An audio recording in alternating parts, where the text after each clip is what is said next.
Bonjour et bienvenue sur Carto Design, j'espère que vous allez bien. Aujourd'hui on se retrouve pour le tirage du mois pour chaque type d'Human Design. Alors c'est parti. Aujourd'hui on se retrouve donc pour le tirage du mois d'avril. Le mois d'avril c'est un mois où on va vous parler de structure, on va vous parler de mettre dans le cadre, de recadrer un peu, de restructurer, d'être plus dans le, voilà, dans le travail, dans le... Il faut que ce soit harmonieux en fait. Faut qu'on trouve vraiment le côté où tout est en ordre. C'est pas ah bah tiens je prends une idée là, une idée là, une idée là. Non, on vous demande d'être un peu plus structuré, d'être un peu plus dans la rigueur en fait, au niveau de votre vie professionnelle, mais aussi de votre vie personnelle. Donc on va voir ça tout de suite par rapport à chaque type d'Human Design, comment on va un peu structurer tout ça. Alors c'est parti. Bonjour mes très chers amis réflecteurs, comment allez-vous? J'espère que vous allez très très bien en ce beau mois d'avril qui commence. J'espère ensoleillé chez vous. Bon, ça va pas durer. Bon, bref. Donc en parlant de structure, on va commencer avec le tarot Chibi. Hop, carte numéro 1, carte numéro 2, carte numéro 3. Ensuite, nous allons utiliser le Kami et Yokai. C'est parti également. Hop, celle-là, elle a voulu venir avec moi. 1, 2 et 3. Et pour terminer, on utilisera le tarot hindou. C'est parti. Carte 1, 2 et 3. Voilà, c'est parti. Alors, comment on va vous structurer, mes chers amis réflecteurs, aujourd'hui? Il va y avoir du questionnement pour vous. Eh ben écoutez, alors c'est très drôle parce qu'il y a un peu de tout. Comme quoi, vous êtes vraiment des types qui attirent l'énergie et l'extérieur des autres. C'est assez rigolo. Alors, on commence par quoi?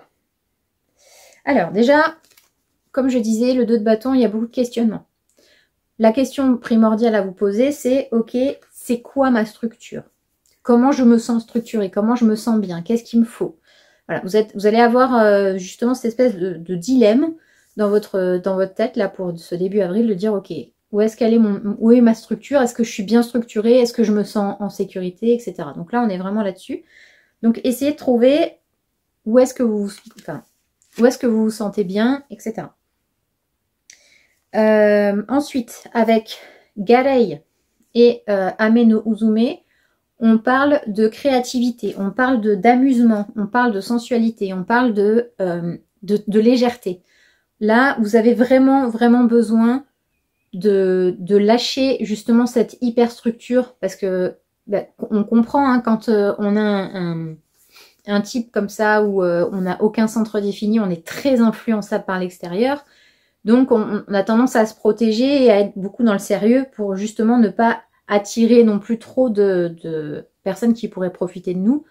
Quand on est dans l'allégresse, dans la joie et dans l'innocence, on a un peu ce côté-là. Mais en plus de ces deux cartes-là, on a aussi dans le tarot hindou le petit génie qui est pareil. C'est-à-dire c'est les petites joies, c'est les sorties entre amis, c'est l'innocence, c'est le côté on prend un bol d'air frais, un bol de légèreté. Et là, c'est vraiment quelque chose, si vraiment vous êtes bien structuré et bien enraciné et d'avoir vraiment une base solide, vous ne devriez même pas avoir peur justement de ces influences parce que justement la structure, elle vous apporte quelque chose de solide. Donc quand vous êtes un arbre qui est bien enraciné, il peut y avoir du Mistral à 300 km/h, il ne tombe pas parce qu'il est suffisamment enraciné. Mais pour vous, c'est pareil, c'est la même chose. Donc là, on est vraiment sur ce côté de réflexion à partir de ça et de vous dire pourquoi j'ai peur de ces choses-là, de ces choses qui sont au contraire, qui devraient que vous apporter de la joie et de la légèreté. Donc ce serait quand même dommage de ne pas en profiter. Donc voilà. Ensuite, là, on parle de prise de hauteur. Avec l'esprit voyageur, on est vraiment sur le côté, ok, j'ai envie de voir la grande image. Donc, je prends de la hauteur sur ma vie, j'essaye d'être un peu objectif, me dire, ok, est-ce que je me sens structurée, est-ce que je me sens bien dans mes baskets, est-ce que je me sens à ma place, etc. Donc, ok, donc là, pareil, on reste dans le questionnement, mais on prend de la hauteur pour répondre à ces questions, et on essaye d'être objectif, de dire, ok, si je voyais quelqu'un comme moi agir dans ma vie de tous les jours, Est-ce que je penserais que c'est quelqu'un d'équilibré ou pas? Voilà. Donc c'est vraiment ce côté-là, on prend de la hauteur pour justement vérifier et se dire, ok, si c'était pas moi, comment je réagirais? Ensuite, avec Brahma, on est justement sur le côté un peu cartésien, le côté un peu guide, un peu sérieux, un peu yang, voilà. Donc on est pareil, on a ce côté-là de... on a justement la structure nécessaire. C'est-à-dire qu'on a vraiment ce côté où on a la capacité d'avoir cette structure et cette sécurité parce qu'on est quelqu'un déjà d'éveillé un peu spirituellement, on va dire ça comme ça, et qu'on a justement cette assise. Parce que Brahma, c'est la caste supérieure. Donc il y a vraiment quelque chose d'aligné. Hein. On est vraiment sur un côté extrêmement sacré. Donc il y a vraiment ce côté de... oui, comme vous êtes vraiment assis, vraiment ancré, il ne devrait pas y avoir de problème de structure. Mais peut-être que justement, on est trop sur la structure. On est trop dans l'enfermement. Il n'y a pas assez de légèreté. C'est pour ça que vous avez beaucoup de cartes autres qui vous invitent justement à sortir un peu du cadre. Parce que votre cadre, il est trop petit. C'est-à-dire que si vous faites 1m90 et que vous êtes dans un cadre d'1m50, moi, ça va, je peux encore gérer, mais si vous faites 1m90, c'est mort. On est d'accord. Vous allez vous sentir à l'étroit. En fait, c'est ça, c'est que vous vous sentez trop à l'étroit. Vous vous sentez trop étouffé, et ce qui fait que, après, avec le valet de coupe, vous vous sentez tout de suite submergé émotionnellement. C'est-à-dire que ça va être je tiens, parce qu'il ne faut surtout pas qu'on rentre dans ma fondation et qu'on me secoue un peu. Donc, le jour où ça arrive, où vous sentez que vous êtes un peu trop secoué, parce que vous êtes trop à l'étroit depuis 6 mois, ah ben là c'est fuite en avant, et c'est toutes les émotions qui ressortent, vous vous sentez submergé par vos émotions, et là c'est fini. Là c'est carrément... là on n'entend plus parler de vous pendant 3 mois, parce que vous avez besoin de tout lâcher. Mais justement le problème c'est ça, c'est que vous pouvez pas faire ça. Parce que déjà, pour vous c'est pas bon, parce que de garder tout à l'intérieur, hein, faut savoir quand même que 90% des maladies aujourd'hui, elles ont entre autres une cause émotionnelle. Le burn-out, c'est un des mâles du siècle, c'est parce que on garde et on ne s'exprime pas. Parce que ça ne se fait pas. Parce qu'il faut que je sois au boulot. Parce qu'il compte sur moi. Parce que je suis irremplaçable. Parce que si, parce que là. Parce que mon patron, il me l'a demandé. Oui, mais à un moment donné, il faut aussi que ça sorte. C'est-à-dire que si vous restez comme ça dans ce tourbillon, c'est ça, au bout d'un moment, ça lâche. Là, c'est pareil. Donc, au lieu de faire ça, parce que non seulement c'est pas bon pour vous, comme je disais, mais en plus, c'est pas bon pour les autres. Parce que à force de se faire envoyer chier une fois par an, parce que vous avez un trop-plein émotionnel, au bout d'un moment, les gens vont pas revenir. Parce que il va falloir que tout le temps, on marche sur des œufs pour rentrer en communication avec vous, parce qu'à ce moment-là précis, vous nous dites d'aller nous faire voir.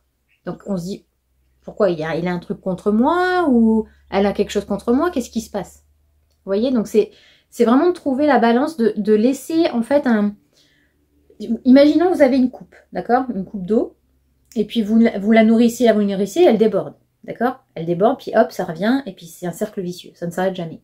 Que si dans votre bol, vous avez un petit trou pour laisser évacuer petit à petit, eh ben, ça débordera jamais.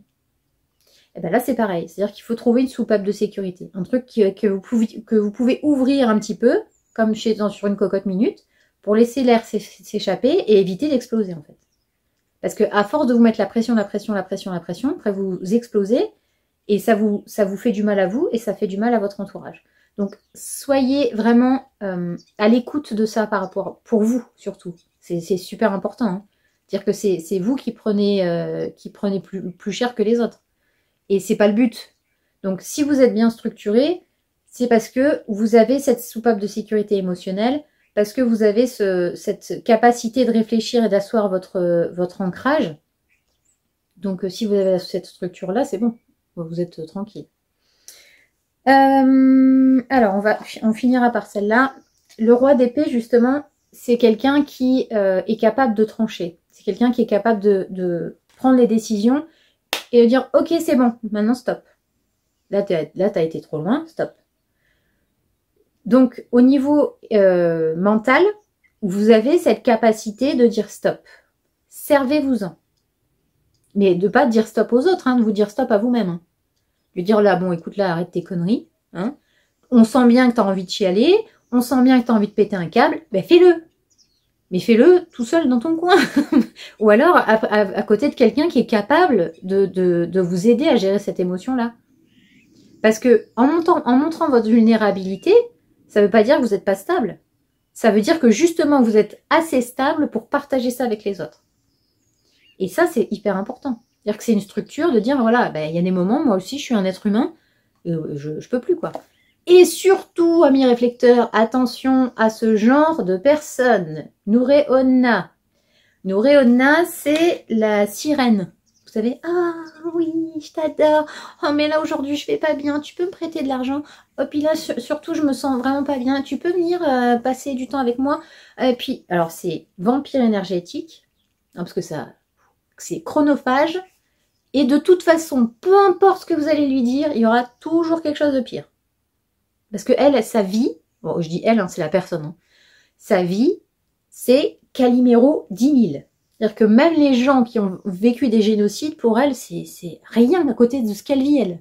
Voilà. Donc c'est quelqu'un qui va être toujours dans la plainte, qui sera toujours la pauvre petite malheureuse, ou pauvre petit malheureux, et elle va bouffer votre énergie.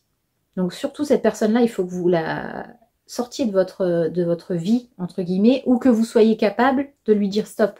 Comme vous avez le roi d'épée, vous êtes capable de lui dire stop, de lui dire écoute, arrête de te plaindre, t'as ça dans ta vie, donc maintenant c'est bon.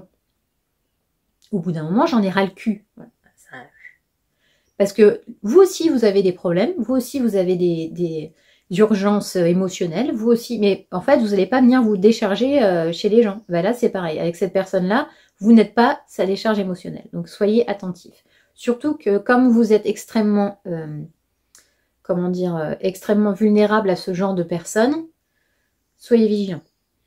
Voilà, mes amis réflecteurs. Donc, surtout, réfléchissez à votre structure. Vous avez cette capacité justement à connaître vos limites, à savoir structurer vos pensées, à savoir exactement avoir un mental d'acier. Donc, faites en sorte que votre mental agisse sur votre structure. C'est-à-dire que votre structure, si elle est bien carrée, si elle est bien comme il faut, là, il peut se passer n'importe quoi. Et apportez-vous de la légèreté, amis réflecteurs. C'est hyper important. Votre vulnérabilité, de toute façon, c'est ce qui fait que vous êtes un être humain. Donc, n'ayez pas peur. La seule chose, c'est que faut vous soyez vigilant à ne pas être trop dans la joie avec des gens qui vous tirent vers le bas. Voilà, c'est tout. Mes très chers amis réflecteurs, cette vidéo est terminée. J'espère qu'elle vous aura plu. N'hésitez pas à me dire en commentaire ce que vous en avez pensé. C'est un tirage général, donc il peut ne pas parler à tout le monde. Donc voilà, ne prenez que ce qui vous parle. Mais gardez bien en tête ce qui ne vous parle pas, parce que parfois ça peut revenir et me dire « Ah, oui, c'est vrai que Mélo avait parlé de ça. » Et ben voilà. Donc sur ce, je vous souhaite une excellente journée et on se retrouve demain pour le tirage de la semaine, des énergies de la semaine. Voilà, passez une bonne journée. Ciao, ciao.